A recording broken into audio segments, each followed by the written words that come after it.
Bonjour et bienvenue sur Info du Continent. Crise au Niger, Info du Continent fait la synthèse de l'actualité. Le roi Ashanti aurait interdit la tenue d'une réunion d'urgence de la CEDEAO sur le sol du Ghana. Un regroupement y était prévu ce samedi 12 août 2023. Le souverain Akan note que son pays ne saurait jouer un rôle aussi imprudent qu'ignoble dans l'agression d'un pays frère. On ne trahit pas l'histoire, les Haoussa sont nos cousins. Fin de citation. Au Burkina Faso, c'est l'ancienne ministre de la Femme, Dr Nestorine Sangaré, qui attire l'attention des putschistes sur l'intervention militaire au Niger qui sera une probable occasion de faire disparaître les traces d'un homme qui en sait trop sur les actions des terroristes au Sahel. Cet homme s'appelle Mohamed Bazoum.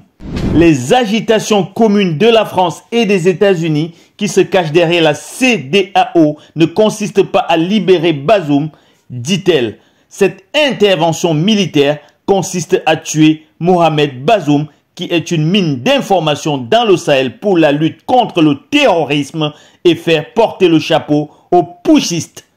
Elle rétorque que les putschistes et le peuple nigérien doivent protéger Mohamed Bazoum car il en sait trop sur le terrorisme. Il est une source d'information. Niger, une tentative de manifestation pro-Bazoum dispersée tôt ce matin du 13 août 2023 au rond-point Francophonie à Niamey par des forces de l'ordre. Un individu qui distribuait des effigies et de l'argent a été appréhendé. Difficultés sur le plan économique. Des centaines de camions bloqués à la frontière Bénin-Niger. Plus d'une centaine de camions à destination du Niger sont bloqués à Malanville, la ville frontalière entre le Bénin et le Niger, suite au coup d'État. Le blocage dure depuis plus d'une semaine, le Bénin ayant fermé sa frontière avec le Niger conformément à l'une des décisions prises par la CEDEAO. Les transporteurs de la ville frontalière déplorent d'avoir été durement touchés.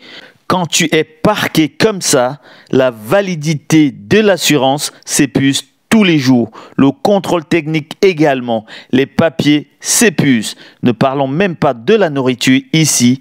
Combien vas-tu manger dans 2 semaines? S'exclame un des chauffeurs. Le Nigeria, quant à lui, opte pour une coupure de courant transfrontalière, similaire à la Côte d'Ivoire vis-à-vis du Mali. Cependant, une lueur d'espoir émerge. L'Algérie tend la main aux Nigériens en leur fournissant de l'électricité à un coût inférieur à celui du voisin nigérien. Un geste inattendu en cette période critique.